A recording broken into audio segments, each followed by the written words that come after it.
शांति। आज 16 सितंबर 2025 मीठे बाबा की साकार वाणी। आज मीठे मीठे बाबा कहते हैं, मीठे बच्चे। हाँ जी बाबा, तुम हो रूहानी पंडे, तुम्हें सबको शांति धाम अर्थात अमरपुरी का रास्ता बताना है। तुम हो रूहानी पंडे।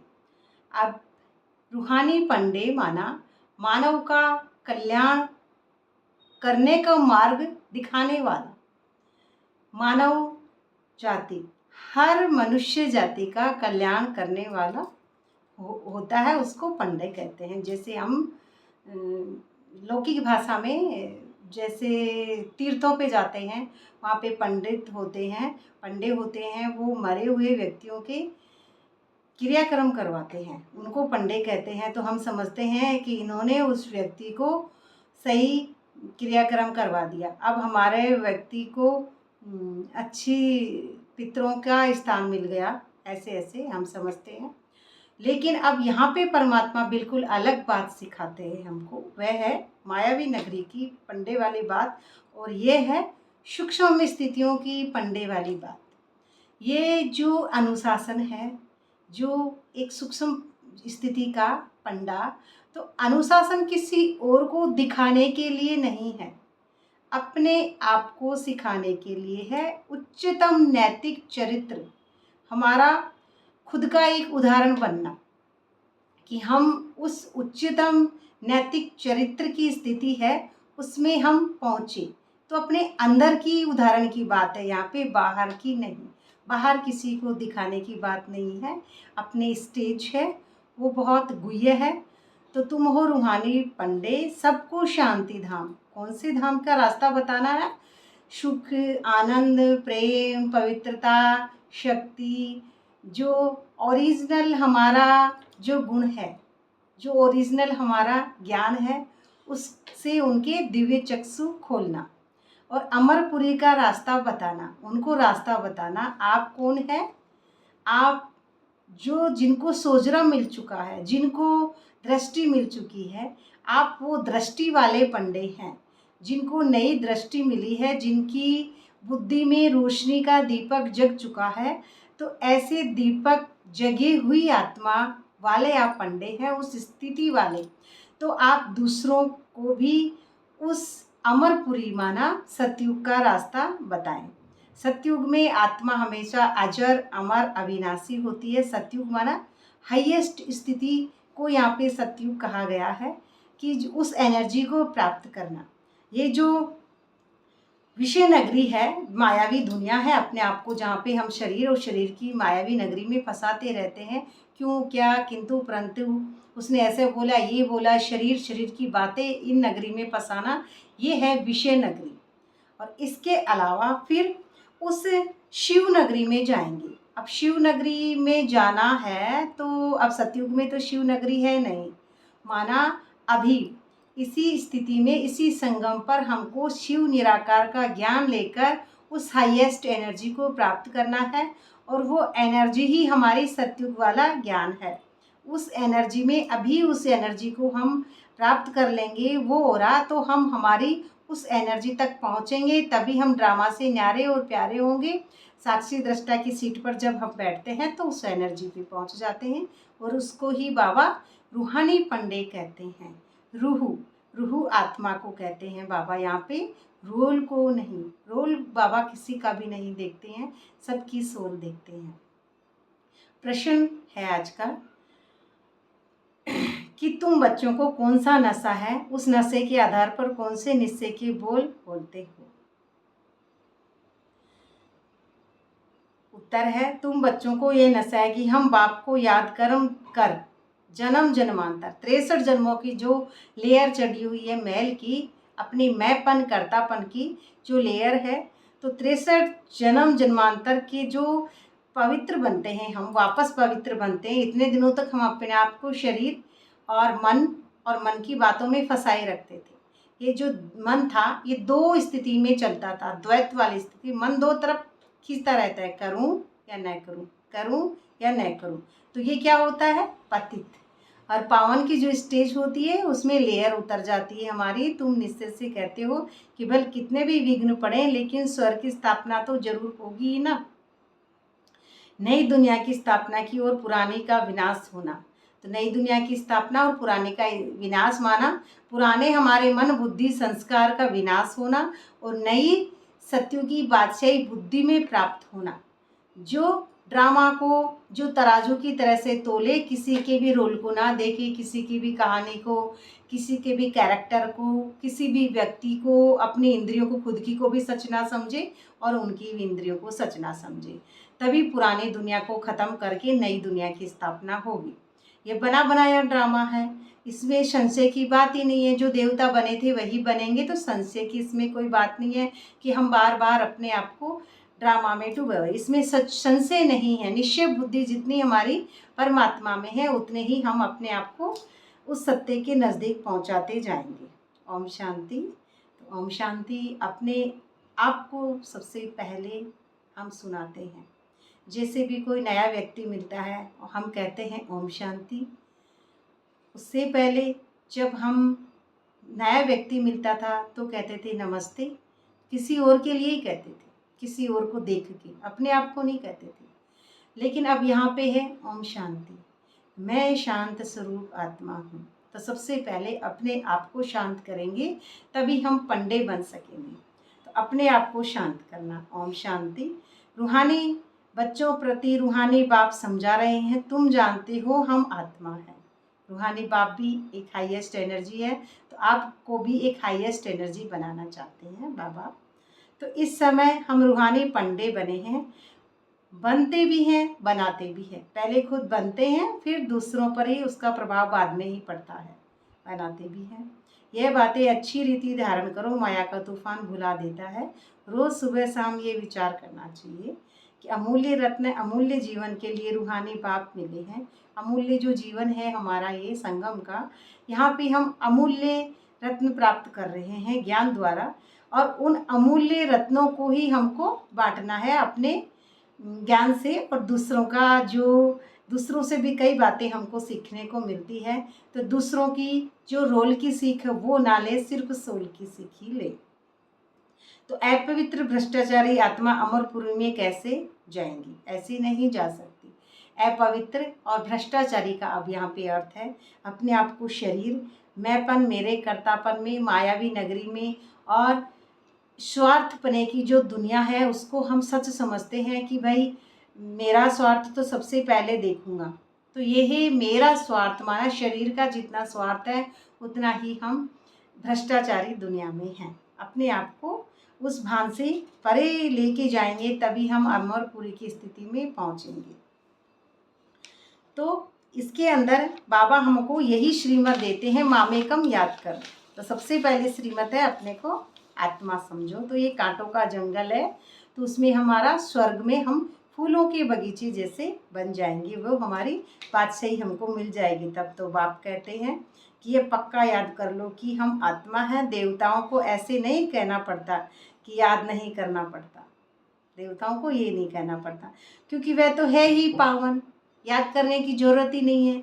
क्योंकि जब मन परमात्मा को याद करते करते जब आत्मा के स्टेज पर पहुंच जाता है, अब मन यहाँ पे नहीं रहता है उस व्यक्ति का, वो पुराना वाला संस्कार नहीं रहता है। तो अब मन बुद्धि संस्कार तीनों गए, अब वो आत्मा उस एनर्जी पर पहुंच गई है।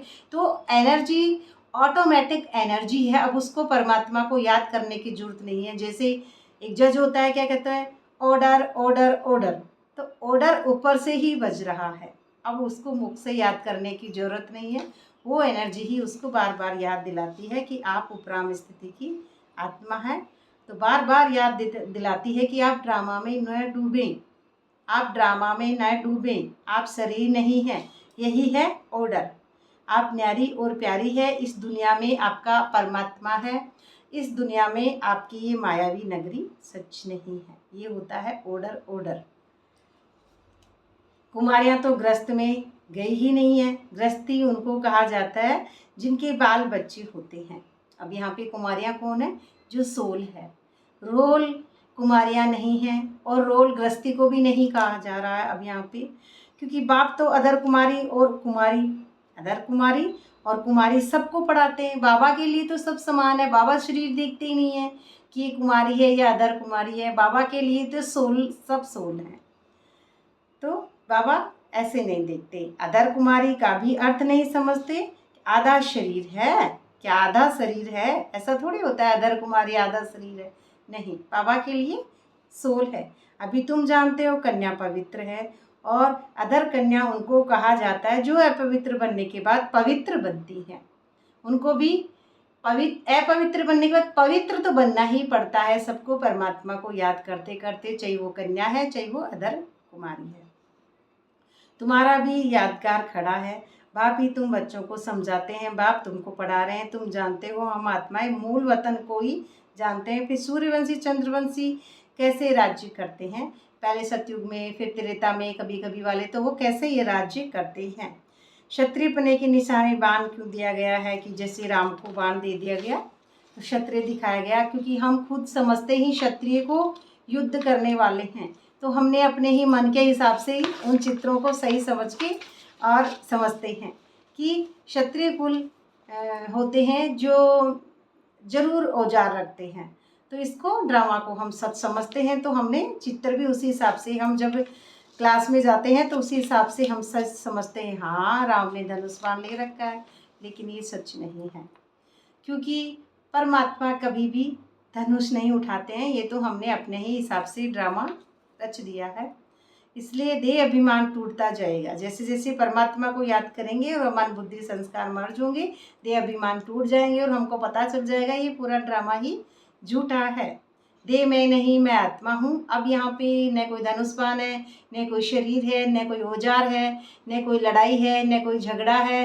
यहाँ पे तो परम शांति है। उपराम स्थिति में मैं न्यारी और प्यारी मैं आत्मा हूँ। साक्षी दृष्टा की सीट पर मैं तो एक डिटैच ऑब्जर्वर हूँ। अब मुझे यहाँ पे किसी से कोई लेना देना ही नहीं, मैं तो परम शांति वाली अवस्था की आत्मा हूँ। तो अपनी संभाल करते रहो। देखे हमारा देह अभिमान टूटा है।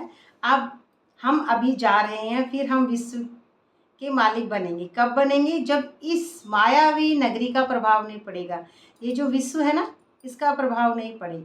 ये जो ड्रामा में 5 भूतों का बना हुआ पुतला है, 5 रंगों का भी बोलते हैं कई, 5 रंग का, ये झूठी मिट्टी, ये किसी भी मिट्टी का मुझ पर विश्व का प्रभाव ना पड़े, किसी के भी रोल का, तभी हम विश्व के मालिक बन सकेंगे। अगर रोल का प्रभाव पड़ रहा है तो हम विश्व के मालिक नहीं बन सकेंगे। तो तुम हर बार विजय पाते हो तो हीरो हीरोइन बनते हैं। पिक्चर में भी हीरो हीरोइन वही रहते हैं जिनकी दृष्टि उन पर रहती है बार बार। लास्ट में हीरो ही जीतता है। पिक्चर में भी, ड्रामा में, ये मायावी नगरी में जो पिक्चरें चलती हैं टीवी पर, तो इसके अंदर लास्ट में हीरो हीरोइन जीतते हैं। तो ऐसे भी यहाँ पर लास्ट में बनी बनाई मूवी है, इसमें भी वही हीरो हीरोइन जीतेंगे जिनका ड्रामा में नींद है। तो हीरे का तो बहुत फ़र्क है, भल कोई कितने भी लखपति का हो, करोड़पति, परंतु तुम जानते हो ये सब विनाश हो जाएंगे। ये सारी बातें हैं, ये हीरा इतने का, करोड़ का, ये इतने लाख का, ये सब कागज़ की दुनिया, ये सब झूठी दुनिया है। इसको ही हम सब समझने लगे, इन हीरो में हमारी बुद्धि डूब गई। तुम आत्माएं धनवान बनती जाती हो। अब तुम किससे धनवान बनते हैं? उन 7 गुण और 8 शक्तियों से धनवान बनते हैं। हमारे लिए फिजिकल धन अब उस स्थिति में नहीं है। उस हाईएस्ट एनर्जी में, साक्षी दृष्टा की सीट पर हमारा धन, आत्मा का जो धन है वो 7 गुण और 8 शक्तियाँ हैं। उसमें हमारे पास ऑलरेडी है, हमारी आत्मा में वो ऑलरेडी है, पहले से ही है। हमको तो सिर्फ याद करना है। हम जिसको समझते हैं सीता दूर हो गई राम से, तो माना मैं आत्मा उस परमात्मा से दूर हो गई। बाकी स्थूल कोई सीता राम से कभी जुदा नहीं होती है, क्योंकि मैं आत्मा अपने आप को शरीर समझने लग गई, भूल गई कि मैं आत्मा हूँ। अपने आप को शरीर, परिवार, पति, बच्चे, मेरा घर, मेरा पोजीशन, मेरे को क्यों बोला, ऐसा क्यों किया, तो क्यों क्या किंतु परंतु अपने आप को मायावी नगरी में शरीर समझते समझते, इस ड्रामा को सच समझते समझते, इसको फिजिकल दुनिया को मेरा मान लिया, तो ये सीता दूर हो गई राम से। और जैसे जैसे अपने आप को आत्मा समझ के परमात्मा को याद करेंगे तो उस राम को वो वापस सीता मिल जाएगी, क्योंकि रावण मर जाएगा, जो देवभान मर जाएगा वो। तो उसमें परमात्मा हमको यही सिखाते हैं। तो बाप कहते हैं नहीं पढ़े तो अच्छा है, वेद शास्त्रों कुछ पढ़े हैं वह सब यहाँ भूल जाना है। वेद शास्त्र अब यहाँ पे सब भूल जाना है, क्योंकि वेद शास्त्र उस बादशाही में है ही नहीं। सतयुग में वेद शास्त्र, त्रेता में वेद शास्त्र नहीं है, द्वापर के बाद बने हैं सब वेद शास्त्र हैं। तो सदगति निराकार परम पिता परमात्मा बिगर कोई दे ना सके। मनुष्यों में ज्ञान ही नहीं है कि मनुष्य मन के वश, कभी उसकी मान लेंगे कभी उसकी मान लेंगे। 15-20 दिन वो अच्छा बोला तो ये कितनी अच्छी है, और 15-20 दिन उसने 15-20 दिन क्या 15-20 मिनट भी किसी ने अगर गाली दी ये कितनी बुरी है। किससे जज करते हैं? इस दुनिया को सच समझ के जज कर लेते हैं। लेकिन राजा ही बादशाही के अंदर न तो गाली देने वाला सच है, वो भी मिट्टी का पुतला है, नहीं वो ओरिजिनल प्यार करने वाला भी सच है नहीं है, वो भी मिट्टी का पुतला है। दोनों ही नकली हैं, दोनों ही माया के बने हुए पुतले हैं। दोनों को मिट्टी में मिल जाना है, और हमने उसकी इंद्रियों को और उसके शरीर को और उसके रोल को और उसकी कहानी को सच समझ लिया। यही हमारा अंधियारे में डूबना है। मनुष्य में ज्ञान ही नहीं है, मनुष्य में ज्ञान ही नहीं है कि यहाँ पे सच कुछ भी नहीं है, मायावी नगरी में धोखा ही धोखा है। सदगति कैसे कर सकते हैं? सदगति दाता ज्ञान का सागर है, ऐसे ही आत्मा भी ज्ञान का सागर है। सदगति दाता प्रेम का सागर है, ऐसे ही आत्मा भी प्रेम की सागर है। तो जो सदगति दाता में जो सारे गुण हैं वही मुझ आत्मा में भी सारे गुण हैं। तो एक भी कोई बड़ा आदमी निकल पड़े तो आवाज़ होगा। तो गायन है तुलसीदास, गरीब की कोई न सुने बात। तुलसीदास, गरीब की कोई ना सुने बात। तो सर्विस की युक्तियाँ तो बाबा बहुत बतलाते हैं, बच्चों को अमल में लाना चाहिए। कौन सी? तो पहले अपने आप को अमल में लाना है। मेरे को खुद को पहले आत्मा समझना है, मैं अपने आप में सारे गुण सारी शक्तियाँ धारण करूँ, तभी मैं दूसरों को भी कुछ 1-2 पॉइंट समझा पाऊँगी। क्योंकि खुद में जब तक नहीं है तब तक 1-2 बूंद खुद में भी हो, तभी तो वो दूसरों को रस देगा। जब मैंने कुछ प्राप्ति नहीं किया मीठा मीठा, तो दूसरों को क्या मिठास खिलाऊंगी। धारणा के लिए मुख्य सार है, धंधा आदि करते हुए भविष्य उच्च पद पाने के लिए याद में रहने का पूरा पूरा पुरुषार्थ करना है। धंधा दिनचर्या आप डेली का कुछ भी करें, लेकिन परमात्मा को याद करना यही पूरी का पुरुषार्थ है। माना उपराम स्थिति की पूरी पुरुषार्थ। ड्रामा सेकंड बाय सेकंड बदलता रहता है। हर सेकंड ड्रामा हूबहू रिपीट हो रहा है, वो तो बात एक अलग है, रिपीट हो रहा है, लेकिन यह बदलता भी है। बदलता इसलिए है क्योंकि पिछला याद नहीं है मुझे और अगले की मुझे सोच नहीं है। मैं यहाँ पे एक बार एक ही स्थिति में खड़ी हुई साक्षी दृष्टा की सीट पर मैं आत्मा हूँ। तो अब यहाँ पे मेरे लिए तो हर व्यक्ति नया है, मैं आत्मा हूँ। तो मेरे लिए तो जिसको मैं नहीं देख रही हूँ वो भी 800 करोड़ जनता मेरी ही बुद्धि की क्रिएशन है। मेरे अंदर ही वो ड्रामा चलता है, वो टीवी है जो मेरे अंदर ही फिक्स है, और मेरे अंदर की दुनिया बनी बनाई दुनिया के अंदर की ही चीज़ है। वो आत्मा जो ड्रामा में न्यारी और प्यारी है, वो उस कैमरे की तरह है, वो सबको देखती रहती है। तो इसलिए कभी कोई सीन देखकर हार्ट फेल नहीं होना है। ये माया की नगरी में फंसकर अपने आप को हार्ट फेल नहीं होना है, क्योंकि अब हार्ट फेल माना उसको सच समझ लेते हैं, तभी तो वो हार्ट पे दुख होता है और एकदम हार्ट फेल हो जाते हैं। इस मायावी दुनिया को सच समझना, तो इसमें हार्ट फेल हो जाता है। हे भगवान, ऐसा कैसा हुआ, ये नहीं होना चाहिए था, नहीं होना चाहिए था। तो माना इच्छाएं कुछ हैं, इच्छाएं कुछ हैं इस दुनिया में, कुछ चाहने की, वो इच्छा पूरी नहीं हुई तब हार्ट फेल हुआ। तो ये भी नहीं करना है ऐसा। दूसरा पॉइंट है, ये रूहानी पढ़ाई पढ़कर दूसरों को पढ़ानी है। पहले खुद को पढ़नी है, फिर दूसरों को पढ़ानी है, सबका कल्याण करना है। अंदर यही उछल आती रहे कि हम कैसे सबको पावन बनने की एडवाइस दें, कैसे उनको सलाह दें कि पावन बनना है, आपको ड्रामा से डिटैच होना है। पावन ऐसा होता है, ये नहीं कि एक धारणा कर ली और सब कुछ चल रहा है। लेकिन ये भी ड्रामे में नूंद है, उनकी हाथ की बात नहीं है। घर का रास्ता बताएं, परम स्थिति का रास्ता बताएं कि किस तरह से हमको मोक्ष प्राप्त करना है। ये शरीर और शरीर के रोल से किस तरह से हमको परे होना है। वरदान है आज का, सर्व संबंधों के सहयोग की अनुभूति द्वारा निरंतर योगी सहयोगी भवे। सारे संबंध मेरे परमात्मा से है। कोई भी संबंध इस दुनिया में नहीं है, तभी सहयोगी बन पाएंगे। हर समय बाप के भिन्न भिन्न संबंधों का सहयोग लेना, माता पिता, बंधु सखा, पति पत्नी, पुरुष स्त्री, बच्चा, वो सब कुछ वही है मालिक ही यहाँ पे। तो इसलिए सारे संबंधों में उन्हीं को याद करना है। तो अनुभव करना ही सहज है ना। अनुभव करना माना अनुभव मूर्त बनना। तो बाप कैसे भी समय पर संबंध निभाने के लिए बंधे हुए हैं। बाबा, हम कोई भी संबंध में बाबा को याद कर रहे हैं तो बाबा हमारा साथ जरूर देंगे, पर हम संबंध बनाएं तो सही, तभी परमात्मा हमारा साथ देगा। और हम संबंध बनाते ही नहीं हैं तो फिर कैसे कोई साथ देगा। तो सारे कल्प में अभी ही सर्व अनुभवों की खान प्राप्त होती है। खान जो है अभी प्राप्त होती है। हम खान किसको समझ रहे हैं? जो खान खोद रहे हैं, कोयले की खान है, सोने की खान है, चांदी की, हीरा मोती की, जो ज़मीन में जो मिल गया उसको खान समझते हैं। लेकिन ये अंदर जो बुद्धि की जो क्रिएशन है, ये जो ड्रामा जिसके अंदर हमेशा चलता रहता है, वो सब इसकी ही रचना है। ये खान भी इसी की रचना है। जब इसने संकल्पों में ऐसा किया था तो उसके बाद ही सारा ड्रामा बाहर दिखने लगा। पहले उसके अंदर था ये ड्रामा। तो खान प्राप्त होती है। इसलिए सदा सर्व संबंधों का सहयोग लो और निरंतर योगी सहयोगी बनो, क्योंकि जो सर्व संबंधों की अनुभूति व प्राप्ति में मग्न रहता है, जो हमेशा सारे संबंध परमात्मा के साथ मग्न रहता है, लगन मगन अगन परमात्मा से जिसकी रहती है, उसी में ज्वालामुखी तपस्या योग से ही हम परमात्मा को प्राप्त कर सकते हैं। तो वह योगी सहयोगी बनो, क्योंकि जो सर्व संबंधों की अनुभूति प्राप्त करता है वह पुरानी दुनिया के वातावरण से सहज उपराम हो जाता है। पुरानी दुनिया है मायावी नगरी, उससे सहज उपराम हो जाता है।